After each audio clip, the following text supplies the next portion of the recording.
আসসালামু আলাইকুম রহমতুল্লাহ। ইরান এবং আমেরিকা ইসরায়েল যুদ্ধে ইরানের সবচেয়ে বড় অস্ত্র সেটা হচ্ছে অ্যাটম বোমা না, সেটা হচ্ছে হরমুজ প্রণালী। হরমুজ প্রণালীকে বলা হয় পৃথিবীর অর্থনীতির মেরুদণ্ড। পৃথিবীর ট্রিলিয়ন ট্রিলিয়ন অর্থনীতির জন্য হরমুজ প্রণালী সবচেয়ে বেশি গুরুত্বপূর্ণ। আমার ঘরে বিদ্যুৎ, গাড়ি, ট্রেন, উড়োজাহাজ, যুদ্ধবিমান এই সব কিছু চলতে যে তেল প্রয়োজন হয়, সেই তেল যেই রাস্তা দিয়ে আসে সেই রাস্তাটাই হচ্ছে হরমুজ প্রণালী। এই রাস্তাটার কন্ট্রোল হচ্ছে ইরানের কাছে।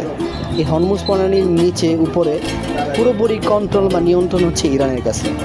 ইরান এই হরমুজ প্রণালীর নিচে অনেক অস্ত্র গোলাবারুদ মজুত করে রাখছে এবং কোস্টগার্ড, সেনাবাহিনী, তাদের সামরিক বাহিনী সবসময় প্রস্তুত থাকে। তো এই হরমুজ প্রণালীটা ইরান বন্ধ করে দিচ্ছে। ইরান এই হরমুজ প্রণালী বন্ধ করে দেওয়ার ফলে পৃথিবীর সব দেশে আস্তে আস্তে তেলের মজুদ শেষ হয়ে যাচ্ছে। দেশের অর্থনীতি বিপর্যস্ত, ক্ষতিগ্রস্ত হচ্ছে পৃথিবীর। ইউরোপের অর্থনীতি, জিনিসপত্রের দাম বাড়তেছে, শেয়ার মার্কেট পড়ে যাচ্ছে। আমেরিকারও সে একই অবস্থা, মধ্যপ্রাচ্য বাদে প্রায় সব দেশগুলো একই অবস্থা। আর এই হরমুজ প্রণালীর আশেপাশে পৃথিবীর সবচেয়ে ধনী দেশগুলো, যে দেশগুলো তেল বিক্রি করে, কাতার, বাহরাইন, কুয়েত, সৌদি আরব, দুবাই এবং ইরান। তো হরমুজ প্রণালী আর যদি কিছুদিন বন্ধ থাকে, হতে পারে যে পৃথিবীর অর্থনীতি আরও ধস নামবে।